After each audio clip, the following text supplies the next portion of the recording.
ಯೆಹೋವನೇ, ഇരുಳಿನ ಒಂದೊಂದು ಜಾವವನ್ನು ಮುಂಗೊಂಡು ನಿನ್ನ ನುಡಿಯನ್ನು ಧ್ಯಾನಿಸುತ್ತೇನೆ. ಗುರುವಾರ 11 ಜೂನ್ 2026 ಇಸ್ವಿ. ಈ ದಿನದ ವಾಕ್ಯ ಧ್ಯಾನಕ್ಕಾಗಿ ನಾನು ಆರಿಸಿಕೊಂಡ ವೇದ ಭಾಗವು ಯೆಶಾಯನ ಪ್ರವಾದನ ಗ್ರಂಥ 66 ಅಧ್ಯಾಯದ 13 ವಚನ. ತಾಯಿ ಮಗನನ್ನು ಸಂತೈಸುವ ಪ್ರಕಾರ ನಾನು ನಿಮ್ಮನ್ನು ಸಂತೈಸುವೆನು. ಯೆರೂಸಲೇಮಿನಲ್ಲೇ ನಿಮಗೆ ದುಃಖ ಶಮನವಾಗುವುದು ಎಂಬುವಂಥದ್ದೇ. ಕರ್ತನಲ್ಲಿ ಪ್ರೀತಿಯುಳ್ಳ ದೇವ ಜನರೇ, ಶುಭೋದಯ.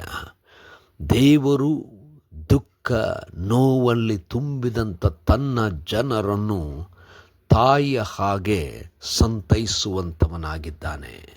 ದೇವರ ನಾಮಕ್ಕೆ ಸ್ತೋತ್ರ ಉಂಟಾಗಲಿ. ಕರ್ತನಲ್ಲಿ ಪ್ರಿಯರೇ, ಈ ವಾಕ್ಯ ಧ್ಯಾನ ಮಾಡೋಣ.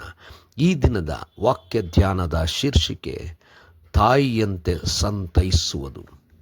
ಕರ್ತನಲ್ಲಿ ಪ್ರಿಯರೇ, ಇಸ್ರಾಯೇಲ್ ಜನರು ಭಯಂಕರವಾದಂಥ ನೋವು, ಕಷ್ಟ, ಹೋರಾಟಗಳ ನಡುವೆ ತಮ್ಮ ಜೀವನವನ್ನು ಸಾಗಿಸುವಂಥ ಸಂದರ್ಭದಲ್ಲಿ ದೇವರು ಅವರ ಜೀವನದಲ್ಲಿ ಬದಲಾವಣೆಯನ್ನು ಬಹಳ ಅದ್ಭುತವಾಗಿ ವರ್ಣಿಸುವಂಥವನಾಗಿದ್ದಾನೆ.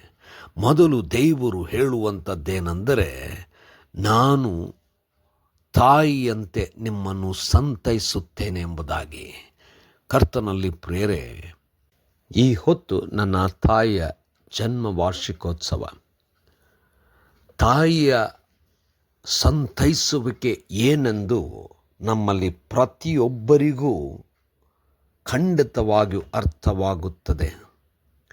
ಒಬ್ಬ ತಾಯಿ ತನ್ನ ಮಗುವನ್ನು ಸಂತೈಸುವುದು ಎಂಬುದಾಗಿ ಹೇಳುವಾಗ,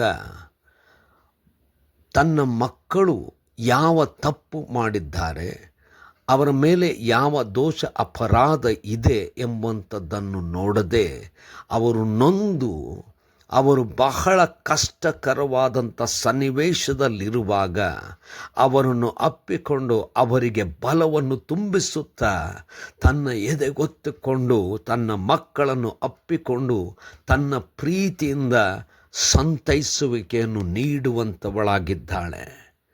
ಇದೇ ರೀತಿಯಲ್ಲಿ ದೇವರು ಹೇಳುತ್ತಾನೆ, ನಾನು ನಿಮ್ಮನ್ನು ತಾಯಿಯಂತೆ ಸಂತೈಸುತ್ತೇನೆ. ಅಂದರೆ ನಿಮ್ಮ ತಪ್ಪು, ದೋಷ, ಅಪರಾಧಗಳನ್ನು ನಾನು ನೋಡುತ್ತಿಲ್ಲ.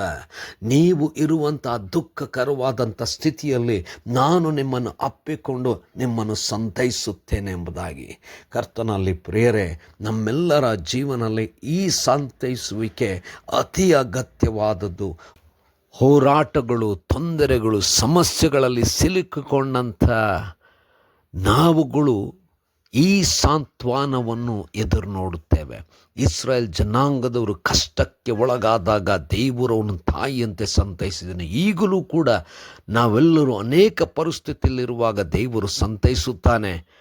ಇಸ್ರಾಯೇಲಿಗೆ ಹೇಳಿದಂಥ ಮಾತು, ಯೆರೂಸಲೇಮಿನಲ್ಲಿ ನಿಮ್ಮ ದುಃಖ ಶಮನವಾಗುವುದು. ಯಾವ ಸ್ಥಳದಲ್ಲಿ ಅವಮಾನ, ಕಷ್ಟ, ದುಃಖ, ನೋವಿತ್ತೋ ಅಲ್ಲೇ ದುಃಖ ಶಮನವಾಗುವಂತೆ ಮಾಡುವಂಥ ವಾಗ್ದಾನ.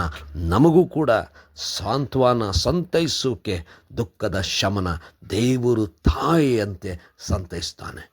ಕರ್ತನೆ, ದಯಾಮಯ ಸ್ವಾಮಿ, ಸಂತೈಸುವಾತನೇ, ಸಂತೈಸು, ನಡೆಸು. ಯೇಸುವಿನ ನಾಮದಲ್ಲಿ ಪ್ರಾರ್ಥನೆ ಬೇಡಿದೆವು ತಂದೆಯೇ, ಆಮೆನ್.